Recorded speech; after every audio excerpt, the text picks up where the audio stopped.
Voilà le dernier épisode du cours, la dernier podcast, le truc où vous allez tout apprendre. Et je vais vous expliquer ici le modèle fondamental des examens à l'université.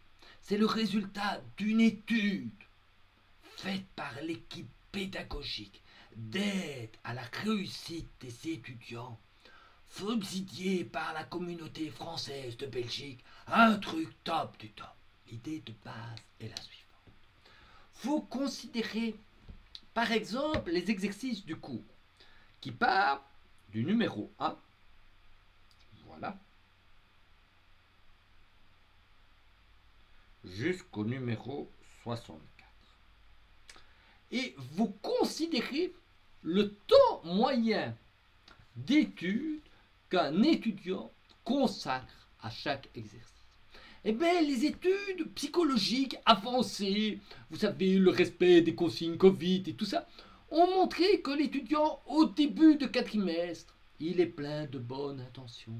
Il se dit, oui, je fais respecter les règles sanitaires, oui, je vais étudier la mécanique. Et donc, il passe beaucoup de temps aux premiers exercices, qui sont normalement les plus faciles, même si de temps en temps, il y a un qui est un peu plus compliqué. Et puis, vous savez, l'être humain, progressivement, il se décourage et il passe de moins en moins de temps sur les exercices. Et parfois, il fait ce qu'on appelle une impasse, il s'arrête sur les 2-3 derniers exercices.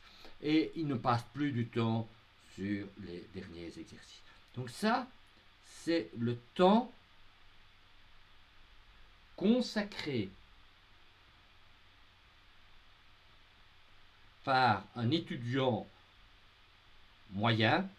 Évidemment, tu vas me dire, moi je ne suis pas un étudiant moyen, je suis un étudiant exceptionnel. Oui, mais même les étudiants exceptionnels, un étudiant moyen, un étudiant moyen qui n'est éducation physique, voilà, éducation physique à un exercice. Et puis, alors parfois, de temps en temps, certains étudiants font ce qu'ils appellent une impasse. C'est-à-dire qu'à un moment donné, quand ils sont arrivés à l'exercice 62, ils se disent, ouais, là j'ai fait quand même 62 exercices sur 64. Ouais, bon là, je devrais réussir. Et donc on laisse tomber les 2 derniers. Ah, moi je vise pas à 19 sur 20. Et alors, maintenant, je vais te mettre une autre courbe.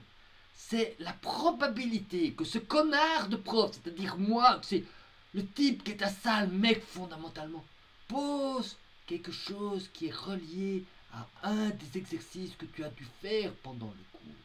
Eh bien, statistiquement, il est montré, après une analyse psychologique sophistiquée des enseignants, que la probabilité qu'une question se pose sur une partie d'un cours va comme ceci.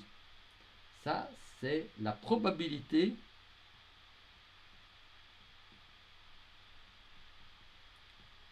d'avoir une question de ce type à l'examen. Et voyez tout de suite le truc complètement horrible de cette étude. C'est la majorité des étudiants passent un maximum de temps sur les premiers exercices où la probabilité qu'on les interroge dessus est virtuellement nulle. Alors que sur les exercices sur lesquels ils risquent fortement d'être interrogés, ils ne passent parfois aucun instant. C'est ce qu'on appelle une gestion absolument catastrophique de votre étude pour réussir l'objectif final. Et donc, maintenant qu'on est arrivé à la fin du cours, dis-toi bien que c'est cette partie-là du cours qui est la plus importante. C'est toujours une mauvaise idée de commencer à étudier à la première page. Ouais, on suppose que tu as déjà lu la première page. Mais maintenant que tu arrives tout à la fin, cette partie-là que tu dois réétudier en priorité, puis éventuellement revenir au début que tu n'as pas tout à fait compris. Alors, comme je vous ai dit que l'exercice 63 et l'exercice 64 sont très importants à faire, ben on va vous les faire. Parce que je suis quand même pas complètement un sale mec. Donc, on va vous faire. L'exercice 63, c'est un petit monsieur qui tire. Ouais, on va changer le positionnement. On va se mettre là. C'est un petit monsieur qui tire un rouleau de jardin. Et on donne l'accélération du rouleau de jardin. Et on voudrait connaître mu et f. Ah, comment est-ce qu'on va calculer? Bon, donc, on tire. Comme ceci. Au centre. Voilà. Tu tires comme ça avec f.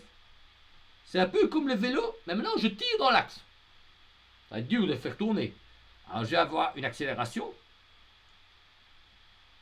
Donc A est égal à R alpha. Alpha, il va le tourner comme ceci. Je vais évidemment avoir le poids du rouleau, mg comme ceci. La réaction normale, qui est égale évidemment à mg. Et puis le frottement. Le frottement, alors regarde bien, le frottement, c'est ce qui doit faire créer l'accélération du bloc.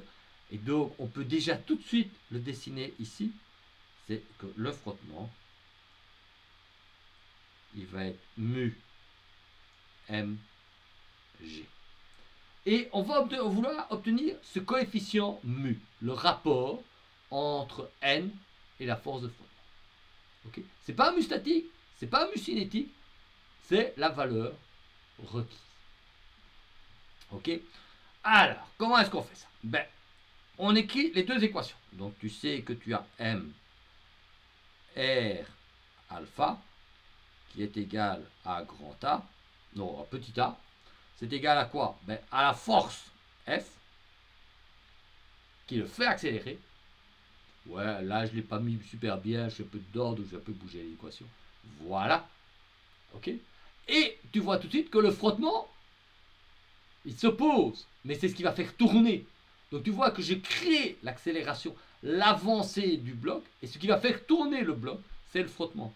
Et donc maintenant, je mets moins mu mg. Et alors maintenant, j'ai la dynamique de rotation. Alors comme c'est plein, ben, on a m pélo en black m r carré sur 2 fois alpha. Et qu'est-ce qui fait tourner notre ami le gros bloc? Ben, c'est la force de frottement. Donc c'est R mu mg. Alors, comment est-ce qu'on peut alors résoudre le problème? Ben, on va prendre notre équation. Pilou. Hein, on sait que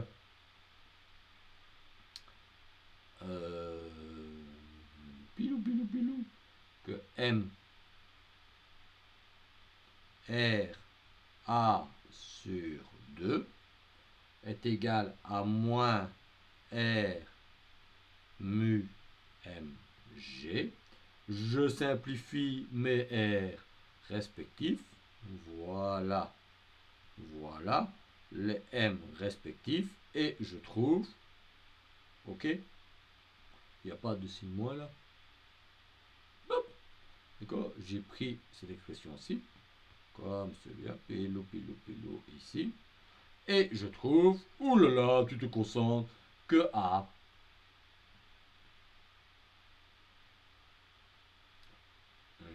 Je cherche mu, donc je trouve pélo, tu te concentres, Vincent, tu te concentres, tu trouves que mu est égal à A sur 2G.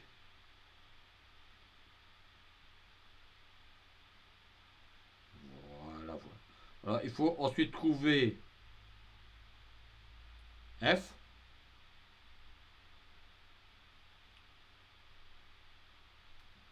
Ben, F va être donc égal à A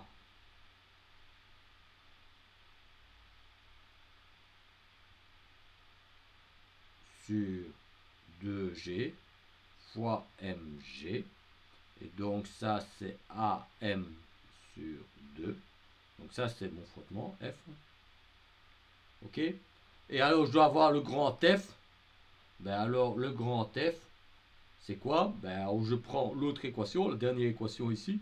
J'ai MA est égal à grand F moins AM sur 2 étant déduit, pilou, piece of cake, que F est égal à 3 AM sur 2. Et regarde bien les réponses que tu as obtenues. Tu vois qu'en fait, il a fallu faire avancer le bloc, mais aussi le faire tourner. Et donc tu vois que la force grand F, elle doit à la fois faire avancer le bloc, c'est-à-dire fournir une quantité de mouvement MA, mais elle a dû aussi s'opposer au frottement. Et donc vous voyez qu'il y a 50% en plus requis pour faire tourner le rouleau. Et donc tu vois, tu as deux équations, tu as deux inconnus. J'ai mis une donnée et j'ai trouvé deux inconnus. Piece of cake. So easy. Bon, alors, un deuxième petit exercice pour la route. Allez, zou! Allez, maintenant, on a le bloc, mais on ne tire plus au centre, on tire en dessous. Comme ça. Là. Ah, ça va le faire. Alors, regarde bien, ça va être un peu compliqué. On a deux rayons, petit r et grand R. On est d'accord? Alors, on veut le faire avancer. On veut dire accélération. Donc, on veut avoir une accélération ici. A est égal à R alpha, avec alpha qui va comme ça. Ok? Alors, tu vois tout de suite que T a une tendance à faire tourner le rouleau dans le mauvais sens. Donc, ce qui va être nécessaire pour faire tourner le rouleau, c'est le frottement qui va venir ici, ok, qui va de nouveau être égal à mu mg, le poids, la force de gravité ici, mg là, et mg ici. Ok? Bien comprendre ce que c'est mu, hein, parce que mu c'est quoi? C'est dans le diagramme que j'avais dessiné d'habitude pour avoir le frottement. Tu te souviens?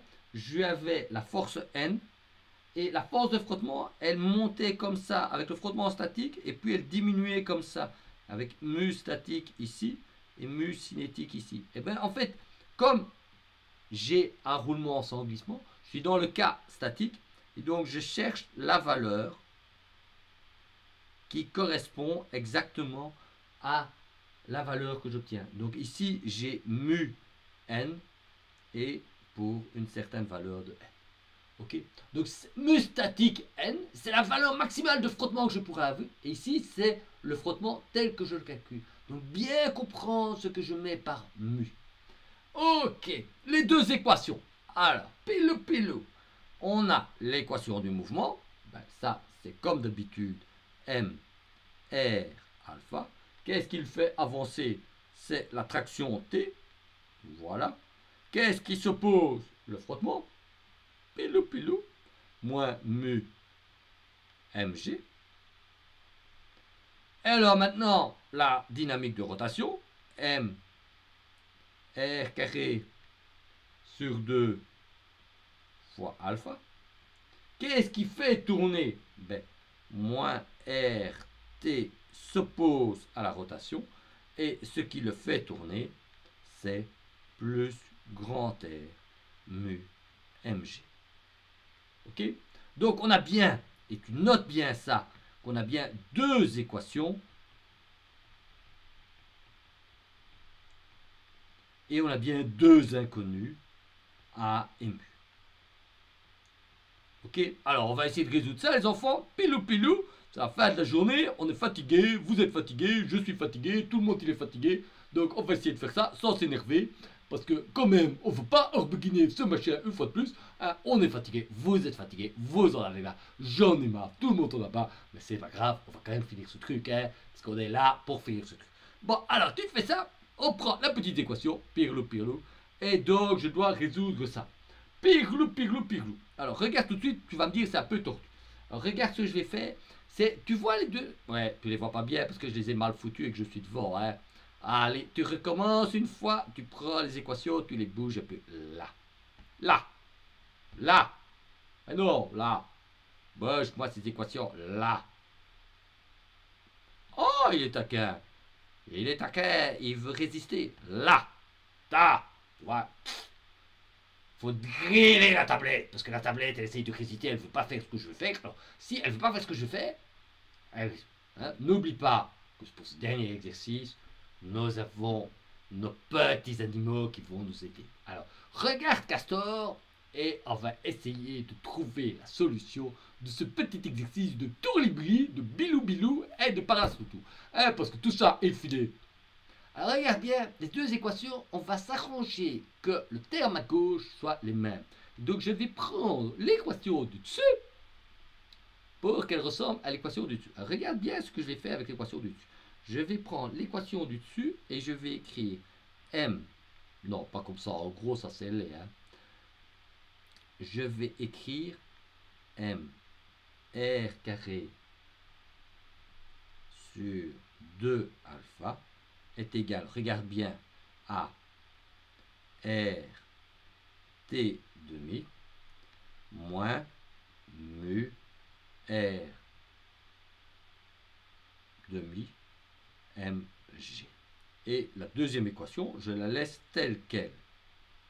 M R carré alpha sur 2 est égal à moins RT plus R mg.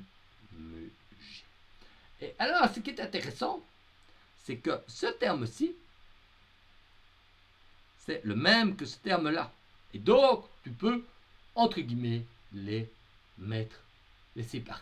L'intérêt, c'est qu'à ce moment-là, il n'y a plus de alpha. Il ne reste plus que l'une des inconnues. Pilou pilou, le mu. Par rapport au t, parce que le t est donné. Deux inconnus, tu te souviens? Donc, j'ai réussi à éliminer une des deux inconnues relativement facilement. Donc, maintenant, ce que tu as, pirlo, tu te concentres, Vincent, à fond. Tu as R, T demi, alors on va tout multiplier par 2 parce que ça va être plus facile. RT moins mu R mg est égal à moins 2 petit rt plus 2 R mu mg. Alors, comme je cherche le mu, je mets tous les trucs avec le mu d'un côté et tous les trucs sans le mu de l'autre côté. Donc, ça te donne quoi? Ça te donne T grand R plus 2 petit r est égal à mu grand R mg plus 2R mg, ce qui fait 3R mg, si je ne m'abuse pas. Et donc, tu obtiens in fine, pilou, pilou, pilou, pilou, tu obtiens in fine que mu est égal à 3R mg sur T grand R plus 2 petit r. Note bien que au-dessus et en dessous de la fraction, G, tu observes exactement l'expression d'un moment. Une force fois un rayon.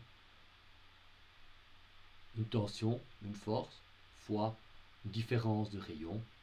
C'est bien deux moments, ça a bien les bonnes unités. Alors une fois que tu as le mu, ben après tu dois calculer le alpha, ben c'est facile, tu reprends une des équations et tu remplaces le mu par ce que j'ai exprimé. Donc tu écris que par exemple, pirlou pirlou, hein, vous voulez vraiment que je le fasse, hein, Ben, vous avez m r carré sur 2 fois alpha est égal à moins r petit t plus grand R mg fois... Attention, c'est compliqué parce qu'il faut repasser ce truc là. Donc 3R mg sur t de R plus 2R. Et puis tu peux déduire, alors là, vous voyez, c'est assez chaud. Hein, si vous voulez vraiment avoir l'expression, tu peux déduire que alpha est égal à 2 sur mr carré de moins petit r fois t plus 3r carré m carré g carré sur tr plus 2r. Bon, c'est une expression un peu plus grande, je ne suis pas tout à fait sûr que c'est correct, mais j'ai l'expression qui est là. Ok? Bon, on l'a fait. Vous voyez, c'était pas infaisable, on pouvait y arriver et vous pouviez obtenir l'expression facilement. Et donc, tu vois, on a obtenu les résultats. Alors, petite conclusion finale du cours. Allez, zou. Et on finit avec ça, les enfants. La conclusion finale de notre cours. Eh bien, vous avez vu, le frottement joue un rôle essentiel dans le roulement sans glissement d'une roue. On le modélise comme le frottement de roulement. Et il y a également un roulement sans glissement lorsque la norme de la vitesse de la roue est égale à celle de la vitesse de rotation tangentielle. Vous avez compris le mouvement? Voyez que le frottement de roulement, il intervient, mais voyez surtout que même si on néglige le frottement de roulement, le frottement de contact, c'est ce qui permet de faire avancer ou reculer le vélo. Voilà, c'était la fin de ce petit podcast. Pélo, à bientôt à tous et j'espère ne pas vous revoir l'année prochaine.